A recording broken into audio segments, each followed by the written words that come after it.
मित्रों, एक समय की बात है जब देवर्षि नारद नारायण नारायण का जाप करते हुए बैकुंठ में पहुंचे। वहां उन्होंने भगवान श्री हरि और माता लक्ष्मी को प्रणाम किया और बोले, हे प्रभु, आज जब मैं पृथ्वी लोक पर भ्रमण कर रहा था तो देखा कि कई स्त्रियां अपने पतिव्रता धर्म का कठोरता से पालन कर रही थीं। वहीं कुछ स्त्रियां अपने पति की आंखों में धूल झोंककर पराये पुरुषों के साथ अनैतिक संबंध बना रही थीं। ऐसा क्यों होता है? मैं जानना चाहता हूं कि एक सच्ची पतिव्रता स्त्री की पहचान कैसे की जाए। हे प्रभु, उसके अंदर कौन से गुण होते हैं और एक चरित्रहीन स्त्री में कौन से अवगुण होते हैं?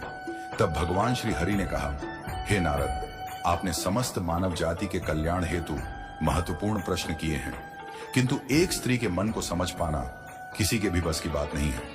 आपके इन प्रश्नों का योग्य उत्तर देवी लक्ष्मी ही दे सकती हैं।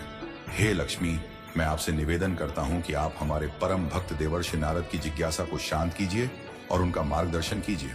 तब देवी लक्ष्मी ने कहा, प्रभु, आपकी आज्ञा से मैं अवश्य ही नारद जी की जिज्ञासा को पूरा करूंगी। हे देवर्षि नारद, जिस भी नारी के अंदर यह 3 लक्षण होते हैं, उस स्त्री का वंश शुद्ध होता है और उसके घर पर लक्ष्मी निवास करती है। उस नारी के पति और पिता दोनों को स्वर्ग की प्राप्ति होती है। जो स्त्रियां पतिव्रता होती हैं, वे मृत्यु के पश्चात विष्णु लोक को प्राप्त करती हैं। पतिव्रता स्त्री के महानता की एक पवित्र कथा सुनाती हूँ। इस कथा का श्रवण करने मात्र से ही व्यक्ति के सभी पाप नष्ट होते हैं। जो व्यक्ति ध्यान मग्न होकर इस कथा को सुनता है, भगवान विष्णु उसके 32 अपराध माफ करते हैं। इसलिए प्रत्येक मनुष्य को इस कथा को ध्यान से सुनना चाहिए। दोस्तों, देवी लक्ष्मी कहती हैं कि प्राचीन काल में मध्य देश में एक अत्यंत शोभायमान नगरी थी, जिसमें एक पतिव्रता ब्राह्मणी शैब्या रहती थी। शैब्या का पति पिछले जन्म के पाप कर्मों के कारण इस जन्म में कोढ़ से पीड़ित था। उसके शरीर पर बहुत सारे जख्म थे, जिनसे सदा पस निकलता रहता था। इसके बावजूद शैब्या ने अपने पति का साथ नहीं छोड़ा और निर्मल भाव से उसकी सेवा करती रही। पति की हर इच्छा को पूर्ण करने का प्रयास करती थी और प्रतिदिन देव पूजा की तरह अपने पति की पूजा करती थी। उसने अपने मन की सभी इच्छाओं का त्याग कर अपने पति के प्रति विशेष स्नेह रखा। फिर एक दिन शैब्या के पति को रास्ते से जाती हुई एक अत्यंत सुंदर वेश्या दिखाई दी। उस सुंदर वेश्या को देखकर उसका पति काम वासना से भर गया और मोहित हो गया। उसके रूप ने उस ब्राह्मण को पूरी तरह से अपने वश में कर लिया। वह लंबी लंबी सांसें लेने लगा और जब वेश्या उसकी नजरों से दूर चली गई तो वह बहुत दुखी हो गया। पति की आवाज सुनकर शैब्या तुरंत दौड़ती हुई घर से बाहर आई और अपने पति से पूछने लगी, हे नाथ, क्या हुआ? आप इतने उदास क्यों हो गए? आपको जो भी कष्ट है मुझे बताइए, मैं हर संभव प्रयास करूंगी उसे पूरा करने का। पत्नी के इस प्रकार पूछने पर उसके पति ने कहा, प्रिय, मुझे जो चाहिए वह तुम नहीं दे सकती। तुम ही क्या, कोई भी मुझे नहीं दे सकता, इसलिए इस पर व्यर्थ बात करना उचित नहीं है। फिर वह पतिव्रता बोली, हे नाथ, मुझे विश्वास है कि मैं आपके कार्य को अवश्य सिद्ध कर सकती हूँ। आप केवल मुझे आज्ञा देने का कष्ट करें। मैं अपनी पूरी शक्ति लगाकर उस काम को पूरा करूंगी। अगर मैं आपके इस कार्य को पूरा कर सकी तो इस लोक और परलोक में मेरा कल्याण होगा। फिर शैब्या के कोढ़ी पति ने कहा, हे प्रिय, ठीक है, बताता हूं। अभी अभी इस रास्ते से एक अत्यंत सुंदर वेश्या जा रही थी। उसका शरीर अत्यंत सुंदर और मनमोहक था, जिसे देखकर मेरा हृदय कामाग्नि से भर गया है। यदि तुम ऐसा कोई उपाय कर सको जिससे वह सुंदर वेश्या मुझे प्राप्त हो जाए तो मेरा जन्म सफल हो जाएगा। हे देवी, तुम मुझे उससे मिलवाकर मेरी कामाग्नि को शांत करो। पति के द्वारा ऐसा कहने पर शैब्या अत्यंत दुखी हुई और बोली, हे नाथ, आप धैर्य रखें। मैं आपके इस कार्य को अवश्य सिद्ध करूंगी और उस वेश्या से आपका मिलन करवाऊंगी। इतना कहकर उस पतिव्रता नारी ने मन ही मन कुछ विचार किया और फिर रात्रि के अंतिम प्रहर में उठकर वह गोबर और झाड़ू लेकर घर से चली गई। दोस्तों, देवी लक्ष्मी कहती हैं, हे देवर्षि नारद, जाते समय शैब्या मन ही मन प्रसन्न थी। वह वेश्या के घर पहुंची और उसके आंगन में झाड़ू लगाया और गोबर से लिपिक उसका आंगन अत्यंत सुंदर बना दिया। लोगों की नजर पड़ने से पहले ही शीघ्रता से अपने घर लौट आई। इस प्रकार उसने 3 दिनों तक वेश्या के घर के आंगन में झाड़ू लगाया और गोबर से लिपिक कर उसका आंगन स्वच्छ किया। उधर वेश्या अपने आंगन को देखकर अपने सेवकों से पूछने लगी, अरे वाह, आज आंगन की इतनी बढ़िया सफाई किसने की है? जिसने भी मेरा आंगन स्वच्छ किया है मैं उसकी इच्छा पूर्ण करूंगी। वेश्या के सेवकों ने कहा, हमने आंगन की सफाई नहीं की है, हमारे जागने से पहले ही कोई आकर आंगन की सफाई करके चला जाता है।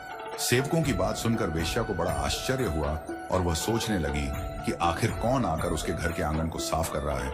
फिर उसने जानने के लिए रात्रि भर जागरण किया और छिपकर देखने लगी। तभी उसने देखा कि रात्रि के अंतिम प्रहर में ब्राह्मणी आकर उसके घर के आंगन को साफ कर रही है। दोस्तों, देवी लक्ष्मी कहती हैं कि ब्राह्मणी को देखते ही वेश्या बोली, हे देवी, आप यह क्या कर रही हैं?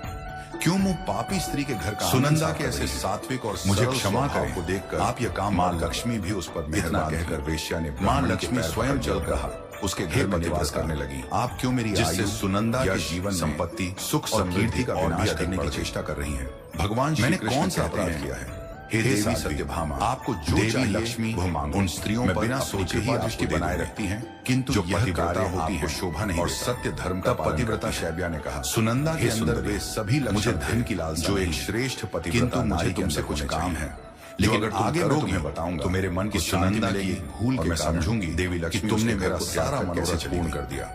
एक दिन सुनंदा का पति अत्यंत पतिव्रता होकर सुबह आप जल्दी बताइए, सुने वचन देती है और जो भी अभीष्ट कार्य है शारीरिक उसे मैं अवश्य पूर्ण करूंगी। इसके बाद सुनंदा का शरीर आप महान पवित्र होता है, लेकिन सुनंदा कार्य करने से मेरे सभी पाप नष्ट हो जाएंगे, इसीलिए वह आपके चरण छू लेने से ही मैं पाप से मुक्त हो चुकी। उसने पति के साथ कृपया जल्दी बताइए के बाद कि मैं आपकी बिना प्रकार से मदद कर सकती को स्पर्श किया। फिर पतिव्रता ने लजाते हुए कहा, हे सुंदरी सुनंदा, कुछ दिनों पहले मेरे पति की नजर तुम्हारे शरीर पर पड़ी थी और उसके सभी जिसे देखकर वह तुम्हारे मोह में पड़ गए हैं, महामोह के तुमसे मिलन करने की इच्छा कर रहे हैं। सुनंदा यह सुनकर वेश्या चौंक गई और चली गई और कुछ क्षणों महामोह ने सुनंदा को सभी उसे उस दुर्गंधयुक्त कोढ़ी जिसका विपरीत प्रबंध बनाने की बात सोचकर बड़ा दुख हुआ। वह भी सदैव कामातुर होकर, हे देवी सुनंदा, यदि तुम अपने पति को लेकर मेरे घर उसका मन सदैव तुम्हें एक दिन के लिए लगा रहता, उनकी इच्छा अवश्य पूर्ण करूंगी। सुनंदा पतिव्रता ने सभी सीमाओं का उल्लंघन करते हुए मैं आज रात सुनंदा के पति को लेकर तुम्हारे घर आ जाऊंगी उसके साथ, और जब वह तृप्त होकर संतुष्ट हो जाएंगे इससे ब्रह्म हत्या तब मैं उन्हें वापस ले जाऊंगी। जो सुनंदा के शरीर में निवास कर रहा था, हे पतिव्रता, उसके पति शीघ्र ही अपने घर चले जाओ ताकि कोई तुम्हें यहाँ पर न देखे। जब स्त्री मासिक धर्म से पति को लेकर यहाँ तो उसके शरीर में तुम्हारी दिनों तक अवश्य हत्या का पाप निवास करता है। दोस्तों, देवी लक्ष्मी कहते हैं कि फिर वह पति ब्रह्म हत्या का पाप घर चली गई और उसने अपने पति को सारी बात बता दी और अप्सराओं कि वह ग्रहण करने के लिए वेश्या के घर ले जाएगी। उसी समय से उसका के शरीर में मासिक धर्म के दौरान मैं उसके घर कैसे जाऊंगा? पाप निवास मुझसे तो चला नहीं जाता, जो भी फिर यह कार्य कैसे पूरा हो पाएगा? स्त्री को स्पर्श करता बोली, या उसके प्राणनाथ बना, आप चिंता न करें, यह पाप मैं आपके शरीर में प्रवेश कर ले जाऊंगी और जब आपका सुनंदा के पति के शरीर तब वापस ले प्रवेश कर गया। यह सुनकर ब्राह्मण बहुत खुश हुआ और उसे तुरंत ही कोढ़ कल्याण गया, तुम इसके अंग जलने लगे, तुम्हारे शरीर पर छाले पड़ गए और वह ऐसा काम संसार में कोई और नहीं कर सकता। हे भगवान, हे देवी, मैंने क्या अपराध किया है? रात हो गई, मैंने सब कुछ जानते हुए भी महापाप किया है। अपने पति को मेरी रक्षा कौन करे जाने लगी? सुनंदा की सास तुरंत उस स्थान पर परम तेजस्वी देखा कि उसका मांडव्य अर्श रोग से ग्रसित गलती से चोट जमीन पर पड़ा है। राजा ने शूल क्रोध में आकर सुनंदा से कहने लगे, शूल उनके शरीर के उल्टा गया था। अरे पापिनी, लेकिन फिर भी तुमने ये क्या कर डाला? और तपस्या में अपने ही पति का धर्म जब रात के अंधकार में पतिव्रता अपने पति की ऐसी हालत ऋषि के पास से गुजर रही थी बहुत घबरा तो गलती से उसके कोढ़ी पति से पैर लगी। मांडव्य अर्श के शरीर को लग गया, मुझे क्षमा और उनकी तपस्या मुझसे बहुत बड़ा अपराध हो। मांडव्य अर्श काम के वशीभूत होकर मेरे द्वारा यह अपराध हुआ। जिस पापी ने सुनंदा की सास ने की है और मुझे वेदनाएं दी, तू इस घर से अभी चली जा। सूर्योदय ऐसी उल्टा स्त्री हो जाएगा, इस घर में नहीं रहना चाहिए। मांडव्य का श्राप तूने मेरे बेटे के जीवन को जमीन पर गिर पड़ा। पतिव्रता को बहुत दुख हुआ। हे सास सुबह कहने लगी, मैं कहाँ जाऊँ? आज से 3 दिनों तक सूर्य का उदय ही नहीं है। इतना कहकर पतिव्रता अपने पति को सुनंदा की सास ने कहा और उसे सैया पर भी जाकर मार बैठ गई। लेकिन दोस्तों इस घर में नहीं रह सकते। देवी लक्ष्मी कितना कहकर सुनंदा के देवर्षि ने उसे धक्के मारकर पतिव्रता स्त्री की वाणी सुनंदा दुखी होकर घर से निकल गई कि वह जो भी कहती है भूल पर बड़ा पछतावा होने लगा। पतिव्रता कुछ भी समझ स्वयं सूर्य देव को भी उसकी इच्छा का पालन सुनंदा चलते चलते, क्योंकि स्वयं भगवान विष्णु ने इस वन में एक साधु स्त्रियों को यह वरदान दिया वह आश्रम की उनकी वाणी मानना सत्य सिद्ध हो। लेकिन वहाँ कोई नहीं। फिर 3 दिनों तक सुनंदा आश्रम पर जाकर बैठ गई और सारा और अपने दोष के विषय में सोचते हुए तीनों लोगों में इस घटना की कुछ समय बाद एक ऋषि यह देखकर सभी देवता ब्रह्मा जी के पास गए को अपने और उनसे सूर्य के उदय न होने का आश्चर्यचकित हो गए।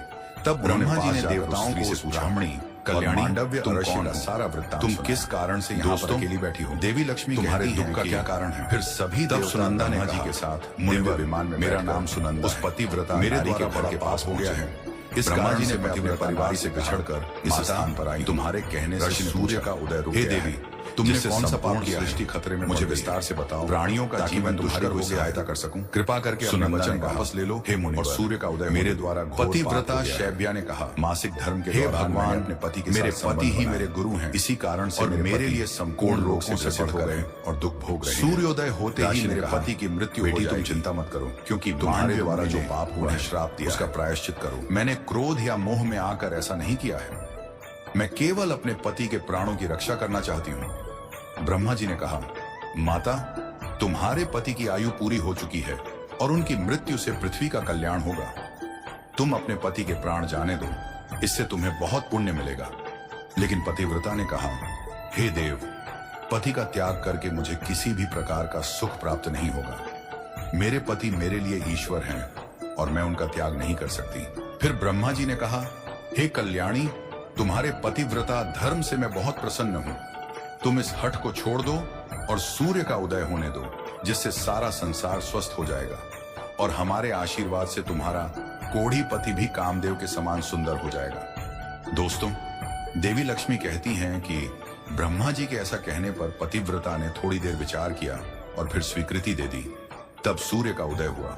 मांडव्य मुनि के श्राप के कारण तुरंत ही उसका पति जलकर भस्म हो गया, लेकिन उसकी राख से अत्यंत सुंदर कामदेव के समान रूप वाला उसका पति प्रकट हुआ। यह चमत्कार देखकर पतिव्रता अत्यंत प्रसन्न हुई। फिर स्वर्ग लोक से एक अत्यंत तेजस्वी विमान आया और वह पतिव्रता नारी अपने पति के साथ स्वर्ग लोक को चली गई। दोस्तों, देवी लक्ष्मी कहती हैं कि हे देवर्षि नारद, पतिव्रता नारी में संसार को भी नष्ट करने की शक्ति होती है। पतिव्रता नारी के सामने बड़े बड़े देवताओं को भी झुकना पड़ता है। तो दोस्तों, उम्मीद है आपको यह कथा पसंद आई होगी। अगर हाँ तो कमेंट करके अवश्य बताएं। जानकारी अच्छी लगी हो तो वीडियो को लाइक करें और कमेंट में जय श्री कृष्ण अवश्य लिखें।